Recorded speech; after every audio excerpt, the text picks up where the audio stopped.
podcast Amsterdam. It's the Wednesday edition of Damn Daily with Geli and Margaret down the line, and we are talking about Middlebare schools. We've covered the advice from the teachers, and we've looked at the varyingly the ability to move around within the system as your child progresses, and now we're going to talk about a bit more of a personal level now with Margaret, whose children have been through this. Hello, Margaret, again. Hiya. Hi. Right, so tell us all about it. Okay, well, I do want to say actually, because I just remembered, because I've done this twice before. And just a little bit about the advice, sort of a personal story. When we moved here, one of my sons he had been learning Dutch, say, for about 2.5 years, and then he got his advice, actually 2 years before he got his advice in January, my eldest boy. So his Dutch language skills are not on the same level, obviously, as a native Dutch kid. Yeah. It's impossible at that stage. Of course. But so his teachers, they looked obviously at his CITO scores, his LVS for the previous 2 years. But they also kind of looked, I suppose, this comes back to them, looking at the kid's motivation and interest in class and interest in learning. Mm-hmm. They looked at his general kind of how he presented himself, I suppose, and what he was up to in class. Now, he's a big talker, and he still is.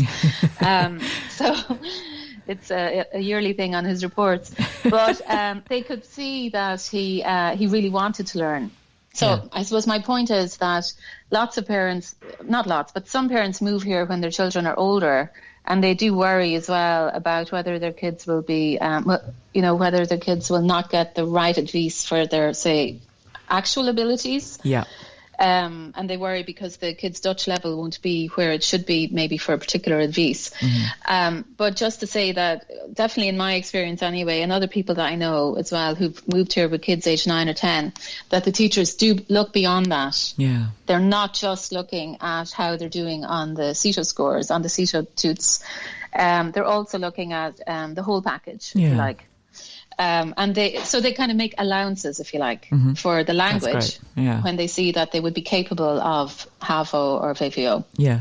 And that's not to say, though, that their language skills then don't have to ramp up. They really do. Once you get to secondary school, so you still have to focus on that. Yeah. But initially, it's a broader look at the child rather than only the Dutch scores. Sure.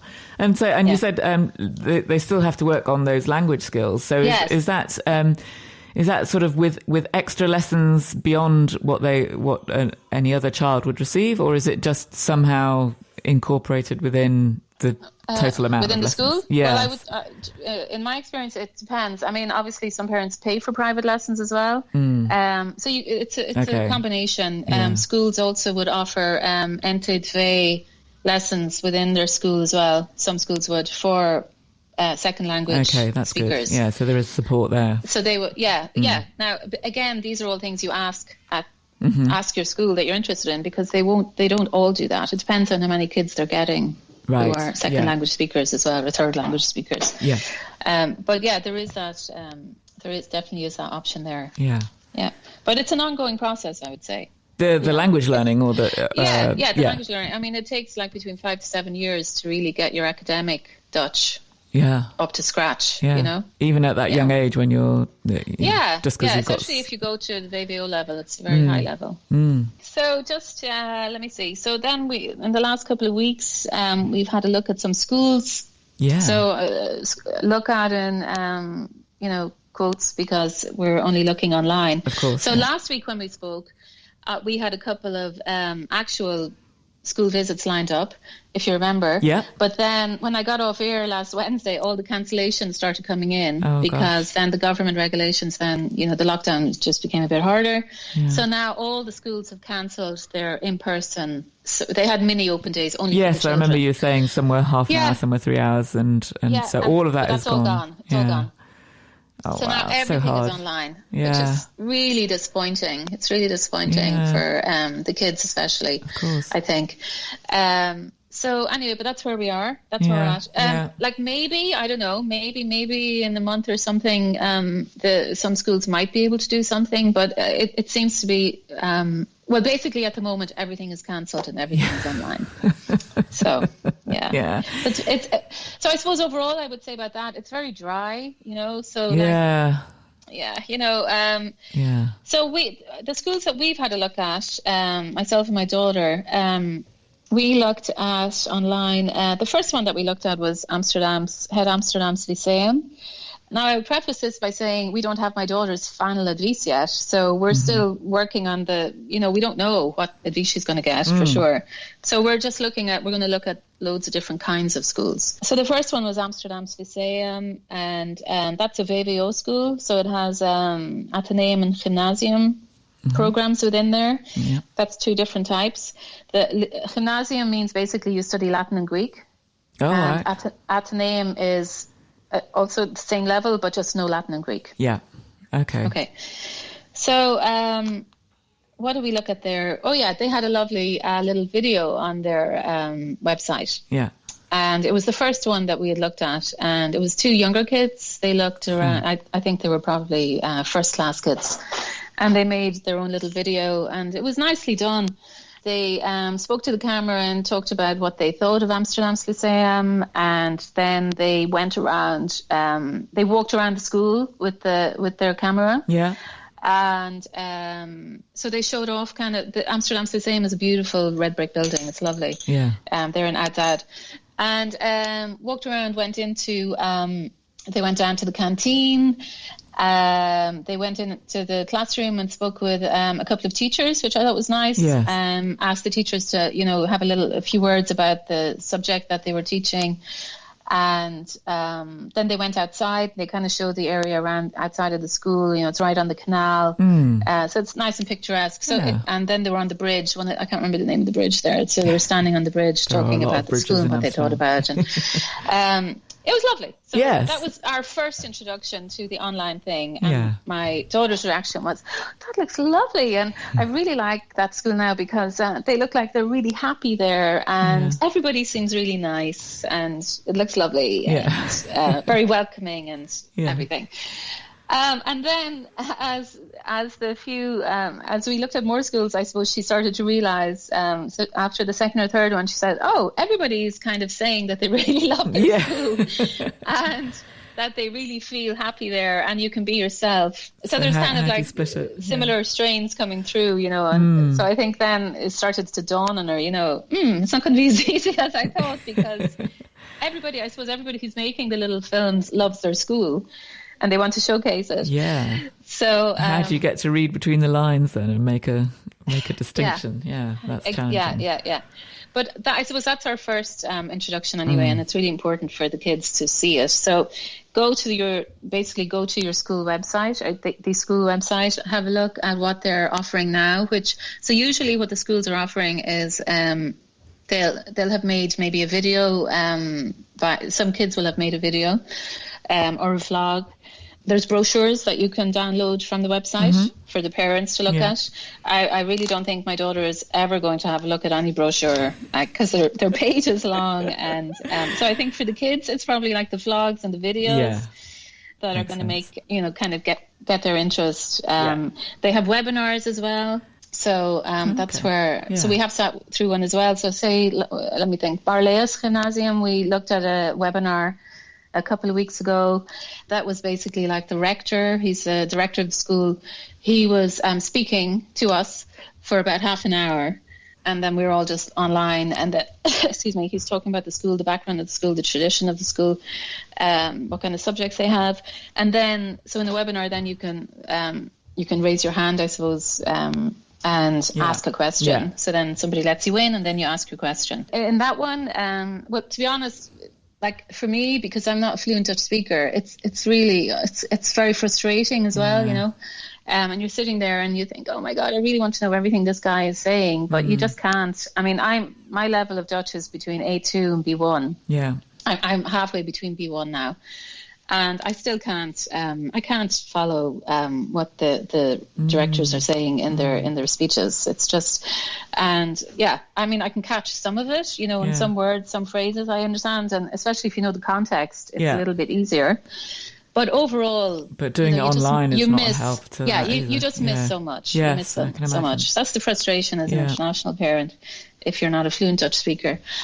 But my daughter was there, so she was watching, and then so she she wanted to ask a question. So he brought her, you could see her little face, and she asked about the music program at the school, and then I wanted to ask a question, but so I suppose I don't have any shame anymore. I just kind of will ask. So and my daughter said, "Really?" And I said, "Yeah, just tell him I want to ask a question." So she introduced me to so she's speaking in Dutch. It was really funny. It made me laugh. And she said, "My moeder, blah blah blah." Vragen. And then she went. And she said, as it's sort of like a sort of an apology. Hij spreekt Engels. So I was kind of like, I'm sorry, she's going to talk in English. So he said, that's fine. So I asked my question in English, which was around, I think I asked how many kids who put Barlaeus as their number one actually get into the school. So, but he answered in Dutch, which is fair enough. I think I expected him to answer in English. Yes. It was like a bit rude, but actually not, because there's like 30, 40 other people on the webinar who are Dutch speakers. Yes. So I suppose naturally enough he would answer in Dutch, but so then I was like, okay. So his answer was basically, I think, say, for example, 120, they have 120 places and maybe 180 kids put it as their number one. So 60 kids, is that right? 60 kids lost out, something like that. Yeah. So is any of the webinar caught, is it recorded so that, someone like you could go back and perhaps go through it a bit more slowly and gather more from it that way? No, they're all kind of live. They're live webinars. It's just live and miss it and it's gone. Yeah. Okay. But they do have them at certain dates. So it's not like it was just that one and then that's the end of it. I'm sure. Yeah. So you could another few on the good. Line. So anyway, it's very humbling as well. It's very humbling when you're not a fluent speaker. Yeah, sure. You have to go in and ask the question in English in order to formulate it properly, and so that you're not speaking in baby Dutch, Yeah. So your daughter can now only get to understand these schools by online with a virtual experience. Yeah. Once the decision is made and hopefully restrictions are lifted, will she get the opportunity to visit the school then, do you think, before her actual start date? Yeah, they usually have a kennismaking. Oh, yes. Dag. Yeah. So that's when they bring the kids in. That's usually in June. But that's when you have already chosen your school and been allocated your school in the lottery, which we will discuss next week. Okay. So you won't... It looks like that they're not going to get to see the school before they pick it, before it goes into the lottery system. Okay. I have another school to. Oh yeah, mention. Sure. Yeah, go ahead. Yeah.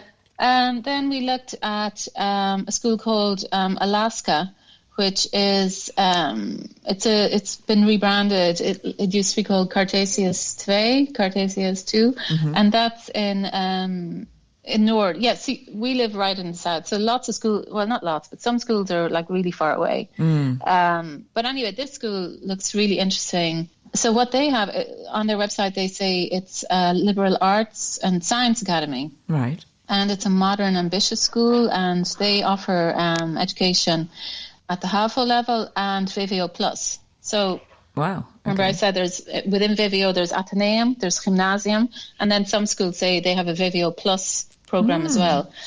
They're starting this year with the IB diploma. Have you heard of the IB? You would have, because you're in... absolutely. That's what my daughter's international school. Yeah. So they're going to start with the IB diploma as well, through English. That sounds very ambitious. Yes, it really does, doesn't it? Yeah. And so some of their subjects, their plus subjects, if you like, are philosophy. They're going to do design technology, art, obviously. Lots of schools have art, I suppose, and English at a high level, and technique. Yeah. So it looks very broad. It looks really interesting, and the school looks lovely. It's very far away from us. I think it would by bike, because all the school kids here go to their schools by bike.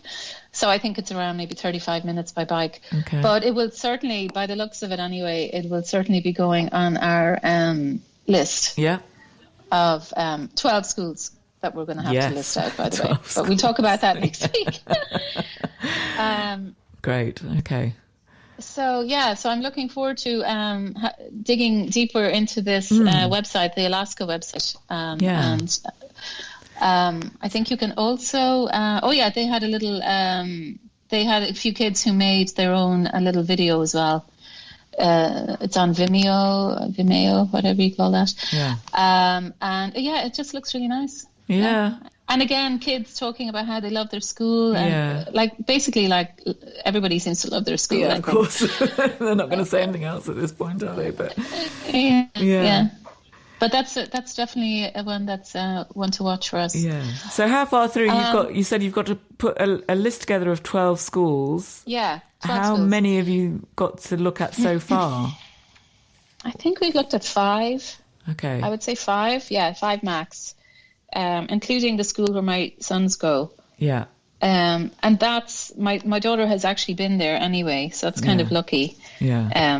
She's been there a few times already for various things. Yeah, so and she's probably very interested in that for the reason her brothers go there, but also their music program is really good. Right. Yeah. Okay. So music is her thing. So Wow. So so you're almost halfway through. I mean, that's the minimum. 12 is what you have to look at, because you presumably want to be able to discard a few as well. Yeah. So some people look at 16, 18. Yeah. And what's the deadline for coming up with your 12 shortlist again? Oh yeah, good question. Now let me think. I think it's the deadline. You have to hand it in. I don't have the exact date on me, but you have to hand your the form you'll get from your school with your schools listed, I think by March, usually around March 4th, 5th, something like that. But don't quote me on that. No, early March. Early March, yeah, so still a few weeks to get that research done. Yeah. Because I imagine you can't sit in one go going through more than 3 schools. Even that would be pretty exhausting, I think, for your child. Yeah, so exactly. Yeah, you've got to spread it out.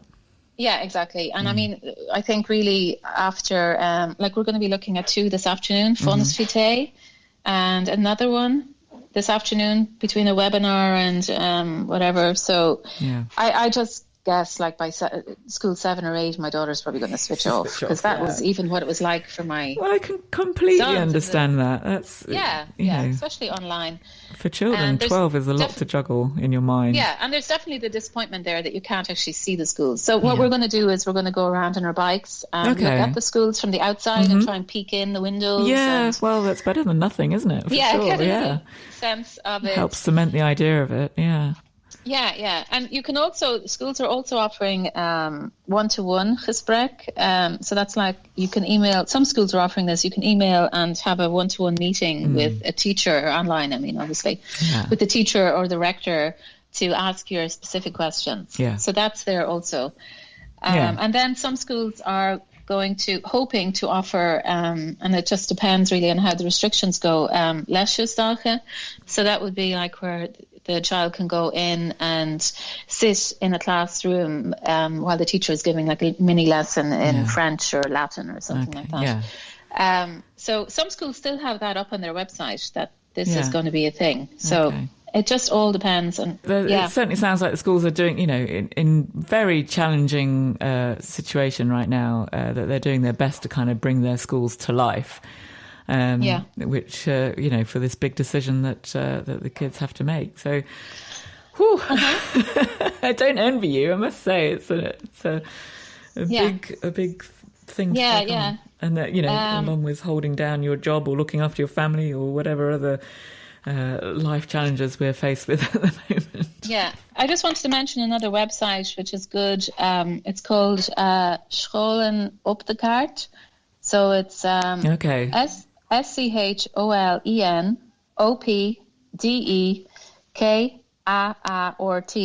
And that, if you go onto that website, you can pick what level school you're interested in, and put in your own postcode actually. And it will show you all of the schools in your neighborhood, in your city, whatever.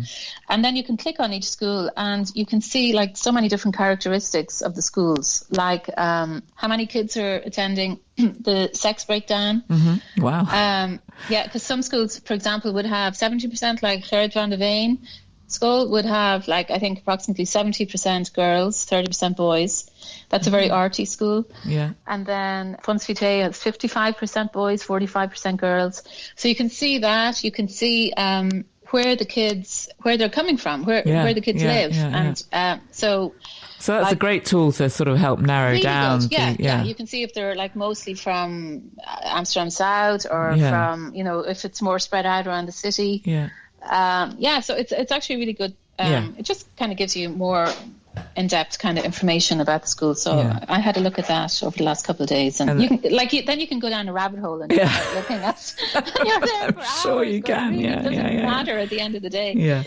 So that was School op de kaart, did you say? Yeah, Scholen op de kaart. Scholen op de kaart, yeah. All right, so have we covered everything in this first... I think that's good for now. Yeah. This week, yeah. Very good, very in-depth. Thank you, Margaret. That's really good. And we'll continue next week looking at... I was going to next week maybe look at how the loting system works, the lottery system. Okay, yeah. Because the kids have to go into a lottery system. Yeah. And talk about the schools that we were looking at over the next week. And also, do you remember last week I mentioned the Klasse documentary on NPO? Yes. Yeah. So I'll give a little review of that as well. Yeah, cool. All right. That sounds really good. Thank you. Talk to you next week, right? Great. Yeah, exactly. And all the best with that. 9:30 next week. Yeah. Next Wednesday. All the best with the continuing search. Thank you very much, Margaret. Thanks, Geli. Broadcast Amsterdam. Broadcast Amsterdam, your local radio station, 24/7 and on demand. Or on broadcastamsterdam.nl.